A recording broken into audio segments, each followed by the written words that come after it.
The Royal Magnolia was an unassuming hotel tucked away on a quiet street near the city's edge. Its aging brick walls and faded neon sign gave it a nostalgic charm. I'd driven by it countless times, but I'd never had a reason to stay.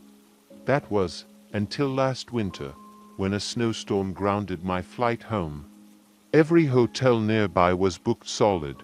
Every hotel, that is, except for the Magnolia. When I pulled up to the entrance, I noticed only a few cars parked in the lot. The sign on the door said vacancy in blinking red letters, but there was a stillness about the place that didn't sit right with me. The lobby was small and dimly lit, decorated with faded floral wallpaper and threadbare carpets. Behind the reception desk, a tall man with thinning hair and a slow smile looked up as I entered. "Welcome to the Royal Magnolia," he greeted, his voice low and gravelly. "Name?" I gave it, and he scanned his worn register, finally nodding and handing over an old-fashioned brass key. "Room 302. The elevators are down," he said, a faint smirk tugging at his lips. "You'll have to take the stairs. Top floor." The place was eerily silent as I made my way up the creaky staircase, and the dim lighting cast odd shadows on the walls. Something about the stairwell felt off. The steps groaned underfoot, and it was as if I could feel the weight of every floor above pressing down. By the time I reached the third floor, my unease had settled in deep. The hallway was narrow, lined with doors spaced too closely together, their brass numbers dulled with age. Room 302 was at the end of the hall, and as I approached, the sensation that I was being watched washed over me. I shrugged it off, thinking I was just tired, and turned the key in the lock. The room was small, with a bed covered in a maroon, patterned comforter that looked as old as the hotel itself. A single lamp sat on a bedside table, casting a dim glow over the room. The walls were bare, except for a painting above the bed, a forest scene, with trees twisted in unnatural shapes. I shivered, realizing that some of the trees resembled human forms, their arms raised as if reaching for something unseen. It was unsettling, to say the least. I set my bag down and sat on the edge of the bed, pulling out my phone to check the time. 10:35 p.m. Only a few hours to kill before I could head to the airport in the morning. I thought about turning on the TV, but the idea of filling the quiet room with noise felt somehow wrong, so instead I lay back, hoping sleep would come quickly. As I drifted off, I heard a faint sound, like the whisper of a door creaking open and then softly closing. My eyes snapped open, but everything was still. Just the old building settling, I told myself. The cold draft coming from the vent above seemed to grow stronger, and a strange chill prickled my skin. Then the scent hit me, faint at first, but unmistakable, a whiff of something rotten, metallic. Like iron, I sat up, my heart pounding, trying to place the smell. It lingered in the air, filling the room with an unsettling heaviness. That's when I noticed the closet. I hadn't paid attention to it when I first entered, but now, its door was slightly ajar, a shadowed gap wide enough to hint at darkness within. The room felt as if it were holding its breath, and every instinct in me screamed to look away. But I was transfixed, drawn to the faint outline of something within the shadows, a glint of metal, or maybe eyes. I wasn't sure. Slowly, I rose from the bed, every nerve on edge, my gaze fixed on the closet. I reached for the door, pushing it open inch by inch, holding my breath. Nothing, just darkness, a void that seemed to swallow the weak light from the lamp. I exhaled, feeling silly for being so paranoid, and closed the door with a slight chuckle. But as I turned to go back to bed, I noticed something that froze me in place. There was a handprint on the inside of the closet door. It wasn't mine, and it was smeared, as if someone had been clawing to get out. My stomach churned as I backed away, my mind racing. Who had stayed in this room before me, and where had they gone? I tried to convince myself that the print was old, a leftover from a previous guest, but deep down, I knew better. The chill in the room was unrelenting, and the rotten smell had only intensified. I wanted to leave, to go back downstairs and demand another room, or better yet, just leave the hotel entirely. But I was rooted to the spot, a morbid curiosity holding me in place. I climbed back into bed, pulling the covers tight around me, and lay there staring at the closet. The room seemed to darken, the lamp's light flickering as if struggling to stay on. And then, just as I was on the verge of sleep, I heard it again, a soft, almost imperceptible whisper. It was coming from the closet. My heart pounded as I strained to listen. The words were faint, garbled, but unmistakably human. I held my breath, trying to make out what was being said. Help! Me? I shot up in bed, the voice lingering in the silence, chilling me to my core. I grabbed my phone, shining its flashlight toward the closet. The door was closed, but I couldn't shake the feeling that someone was inside, trapped, pleading for help. I stared at the closet, my mind racing. Finally, gathering all my courage, I swung my legs off the bed and approached the closet once more, gripping my phone like a lifeline. I placed my hand on the door handle, pausing to steady myself. As I pulled it open, the room fell silent. The closet was empty, but something felt different. The air was heavier, oppressive, and the light from my phone barely cut through the shadows. Then I saw it. A pair of eyes staring back at me from the darkness, hollow and lifeless. I staggered backward, tripping over my own feet and crashing to the floor. The closet door slowly swung shut on its own, as if mocking my fear. I scrambled to my feet, my breath coming in gasps, and back toward the door, unable to tear my eyes from the closet. That's when the whispers began again, louder this time, filling the room with an unsettling chorus. Help me, don't leave, I bolted, flinging the room door open and stumbling into the hallway. The corridor was empty, but the whispers seemed to follow me, echoing down the hall, growing fainter and fainter, until they faded into silence. I didn't look back. I raced down the stairs, burst into the lobby, and found the receptionist still sitting behind the desk, watching me with a knowing smile. Room 302, he said, almost to himself. I wondered how long you'd last. I didn't answer. I didn't care. I just pushed past him and out into the cold night air, my heart still racing, the whispers still lingering in my mind. The next morning, I did some digging, asking around town about the Royal Magnolia. Eventually, an older man at a local diner told me about it. He spoke in hushed tones, glancing around as if he didn't want anyone to hear. Room 302, that's where she died, you know, he said. A young girl, alone in the room. They say her spirit never left. I didn't stay long enough to hear the rest. The image of those lifeless eyes, staring at me from the darkness, was etched into my mind. I knew I'd never be able to forget it. And I never went back to the Royal Magnolia. Some secrets are best left undisturbed.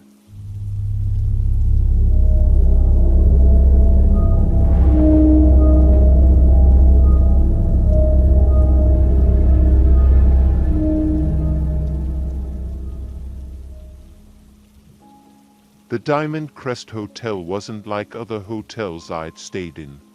It was perched high above the city, with sweeping views of the skyline and an air of elegance that seemed timeless. As I stood in the lobby that evening, the gleaming marble floors and grand chandeliers felt almost surreal.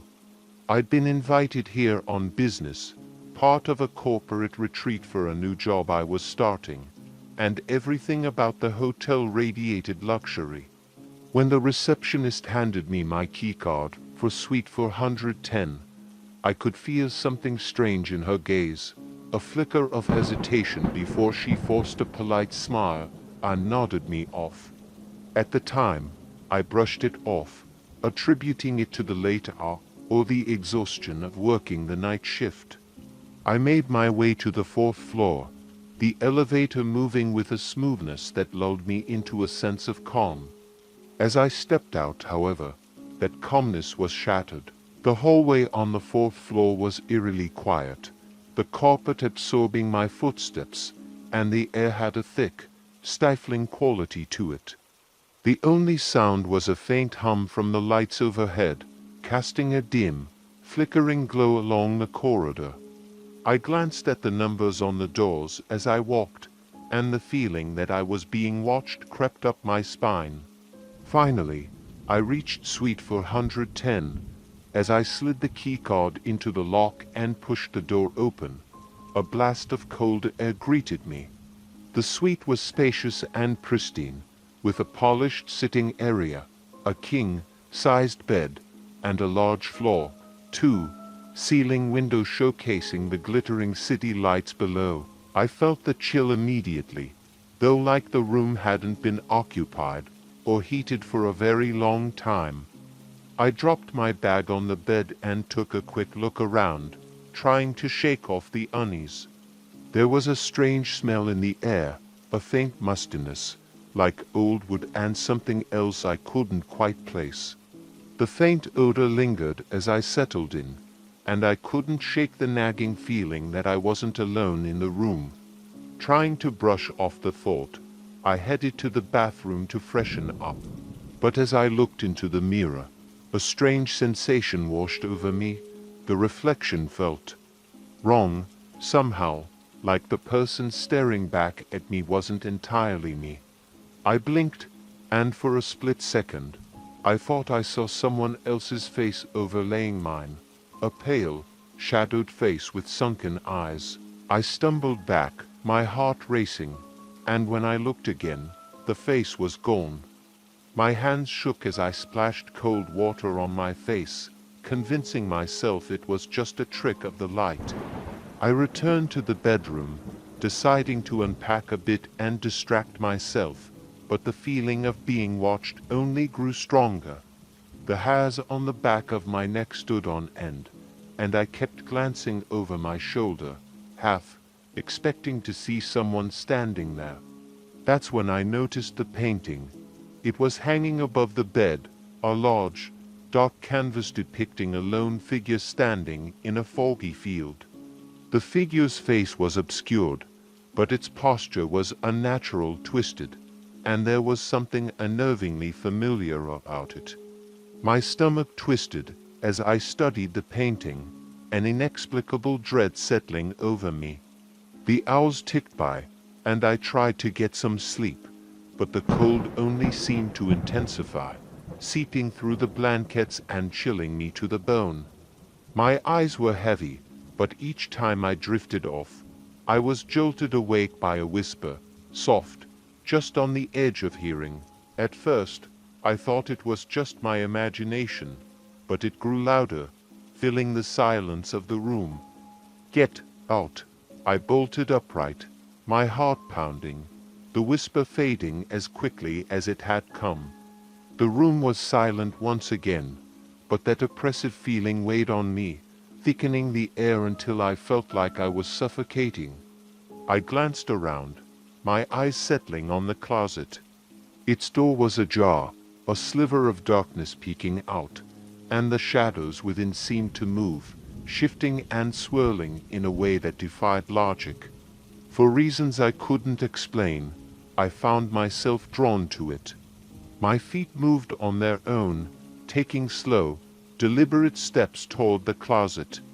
The air around me felt charged, almost electric, and a strange heaviness pressed against my chest. I reached for the closet door, pushing it open fully, and was greeted by an empty space, or so I thought. There, in the corner, was a small, crumpled piece of paper, yellowed and brittle with age. I picked it up, unfolding it carefully, my heart pounding as I read the words scrawled in faded ink. If you're reading this, it's too late. They're watching. Don't turn around. A chill shot down my spine, and I froze, resisting the urge to look behind me. But curiosity got the best of me, and I turned my head slowly, half expecting to see someone standing there. Nothing. Relieved, I laughed nervously, shaking my head. But as I looked back into the closet, I saw something that made my blood run cold. Reflected in the mirror on the opposite wall was a shadow, a dark figure standing directly behind me. Its eyes glowed faintly, hollow and watching, and I could feel its gaze piercing into me. I spun around, but the room was empty. The shadows lengthened, creeping closer, and the temperature dropped even further. I grabbed my bag, fumbling with the zipper as I tried to pack my things as quickly as possible, all the while feeling those eyes on me. The whispers returned, growing louder, filling the room with a cacophony of voices all saying the same thing. Get out. My hands shook as I grabbed my bag and bolted for the door, the whispers chasing me down the hallway. I didn't stop running until I was in the lobby, panting and clutching my chest. The receptionist looked up, her expression unreadable, and she didn't seem surprised to see me in such a state. "You stayed in for 110, didn't you?" she asked softly, her voice barely above a whisper. I nodded, unable to speak. She sighed, looking down at her hands. "That room, it's been closed for years. No one's supposed to stay there. It's—" She hesitated, glancing around before continuing in a hushed tone. "They say that years ago, a man was found dead in that room. No one knows how he died, but since then, strange things have happened there. I didn't stay to hear the rest. I left the Diamond Crest Hotel that night, vowing never to return. But the shadows from that suite still haunt me. Sometimes, in the dead of night, I can still hear the whispers, the faint, chilling voices that follow me wherever I go. Get out."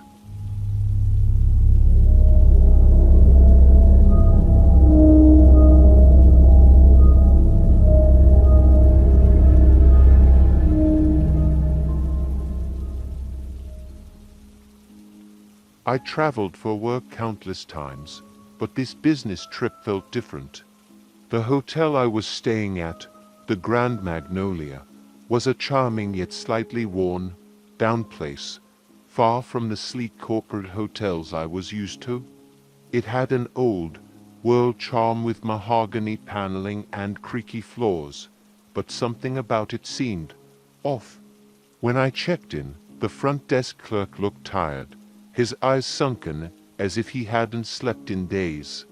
"You're in room 613, he said, handing me an old-fashioned key instead of a key card. I didn't think much of it at first, but the way his hand lingered over the key gave me a strange feeling, like he wanted to say something but chose to hold back. The elevator ride to the 6th floor felt like it lasted forever. The old metal cage rattled and groaned as it climbed, and I couldn't shake the feeling that the building was swallowing me whole. When I finally stepped out, the hallway was dimly lit, the lights flickering faintly as if barely holding on. Room 613 was at the end of the hall.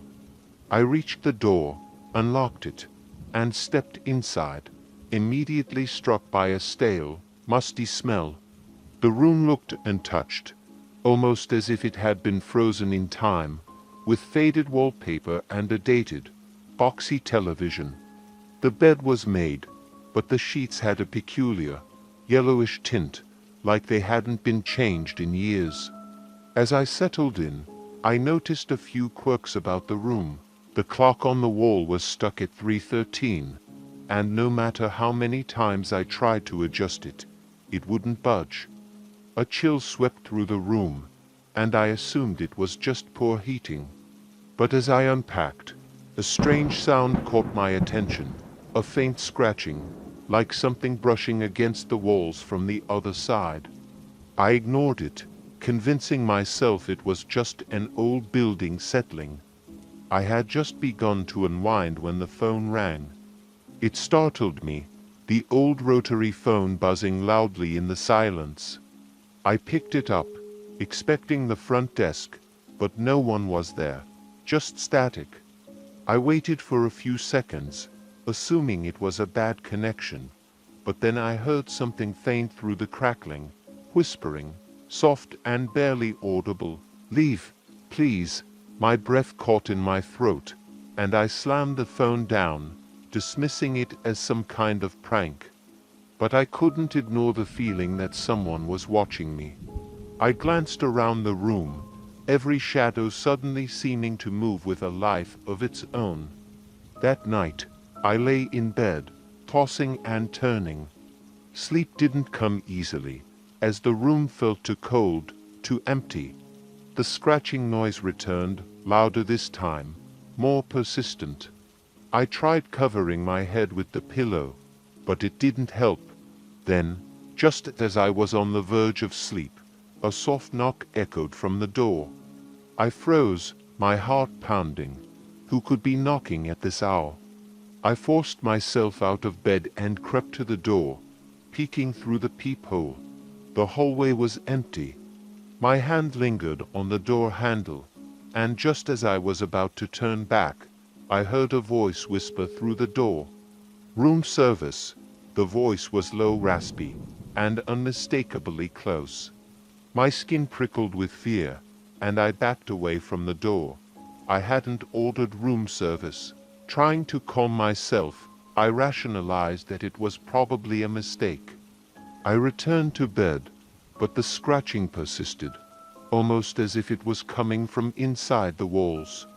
I pulled the covers over my head, desperately willing myself to sleep. Hours passed, or maybe minutes, I couldn't tell. I finally dozed off, only to wake to an icy cold creeping over me. I opened my eyes and there, standing at the foot of the bed, was a shadow. It looked like a man, tall and gaunt, with hollow eyes that stared right through me. He wore an old hotel uniform, tattered and faded, his mouth twisted in a grimace. His hand raised slowly, pointing toward the door. "Leave," he whispered, his voice barely more than a breath. "It's not safe." I scrambled out of bed, fumbling for the light switch, but as soon as I flipped it on, he was gone. The room was empty, but the chill lingered, and I could still feel his eyes watching me. I didn't need any more convincing. I threw my belongings into my suitcase, barely pausing to put on my shoes, and bolted out of the room. As I sprinted down the hall, I glanced back, and for a split second, I saw him standing at the door of 613, watching me with that same hollow, haunted look. When I reached the lobby, I went straight to the front desk, my hands trembling as I demanded to check out. The clerk didn't seem surprised. He simply nodded, as though he had seen this reaction before. Before I left, I couldn't resist asking, "What's in that room?" I asked, my voice barely a whisper. The clerk hesitated, looking over his shoulder as if to make sure no one was listening. "Room 613 used to belong to a man who worked here, years ago. He was the head of room service and very devoted to his job. One night, he vanished without a trace. Some say his spirit lingers, warning those who stay there to leave before it's too late. I didn't stay to hear any more." I left the Grand Magnolia that night, and every time I think back to that shadow at the foot of the bed, I can still feel his icy gaze on me, urging me to leave. But even now, in the dead of night, I sometimes hear a faint knock at my door, followed by a chilling whisper, "Room service."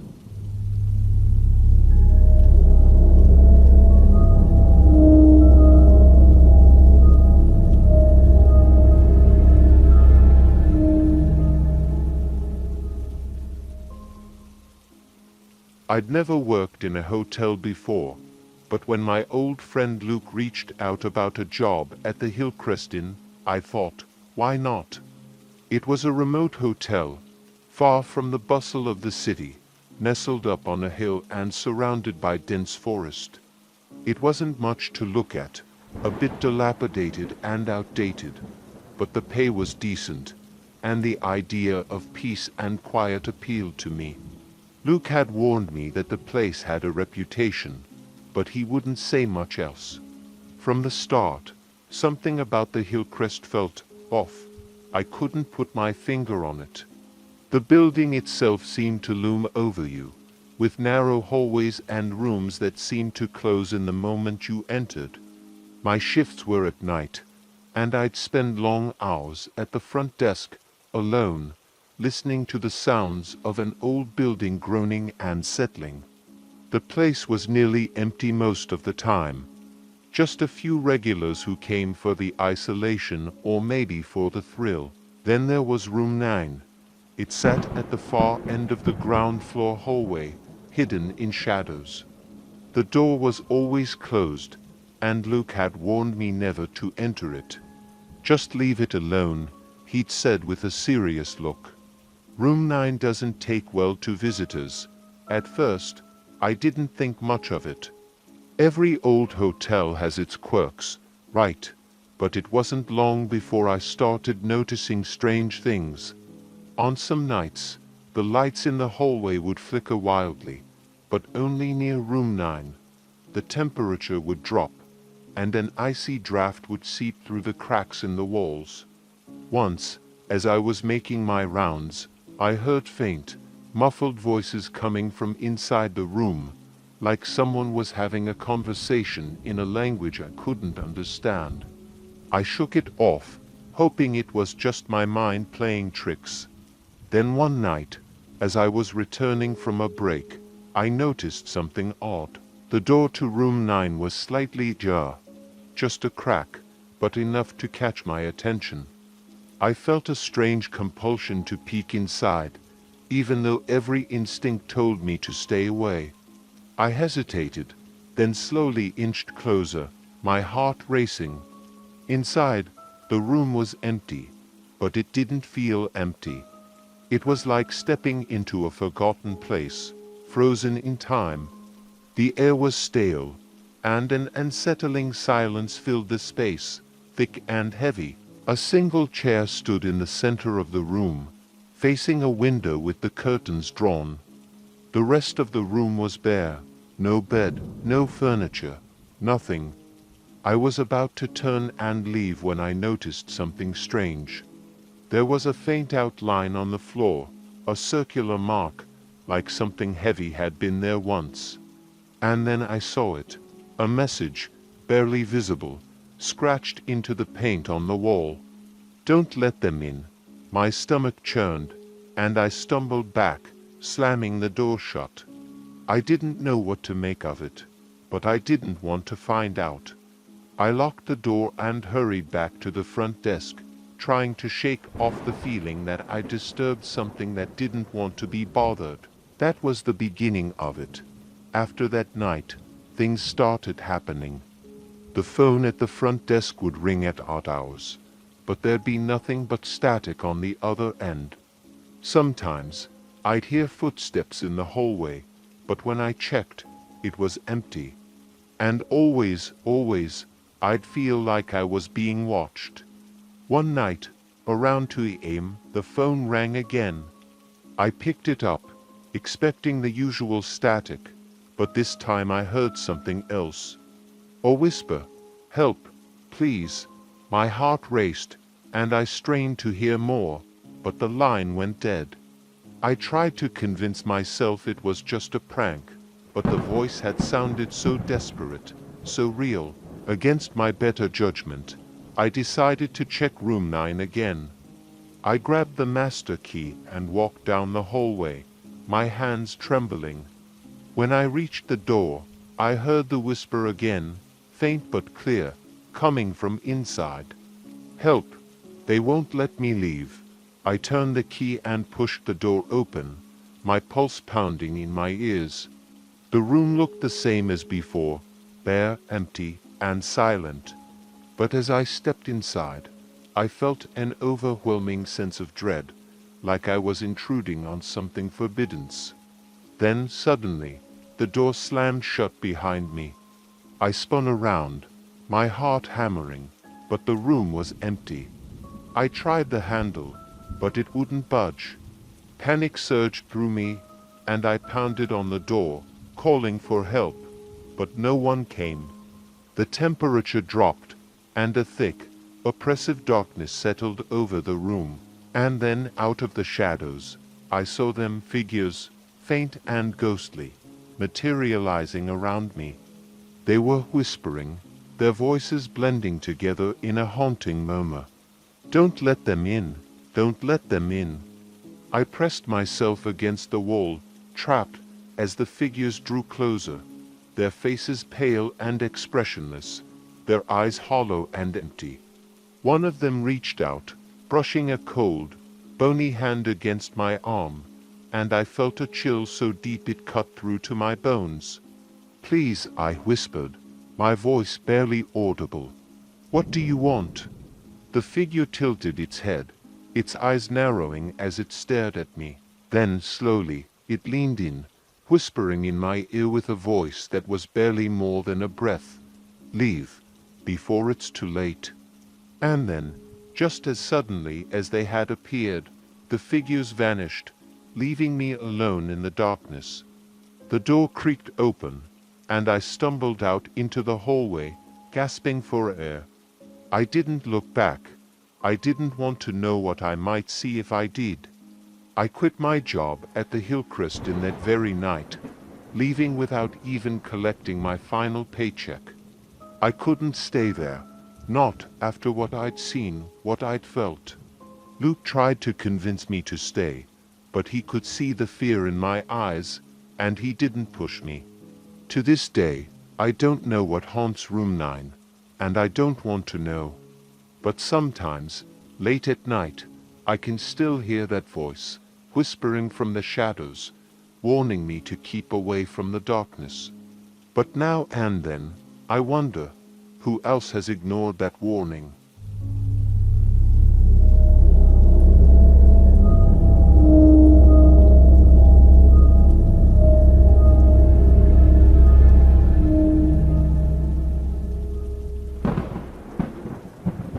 It was supposed to be a simple job, a night shift security position at the old Hadley warehouse. I'd been working security for years, so when this gig came up, I thought it'd be easy money. The building was practically abandoned, only used occasionally for overflow storage, and they just needed someone to patrol it from midnight to dawn. Simple enough, right? I had no idea how wrong I was. My first shift was a Thursday night, and from the start, something felt off about the place. The warehouse was huge, with row after row of towering metal shelves stacked with crates. Shadows seemed to loom and twist, turning simple corners into dark voids that looked like they stretched on forever.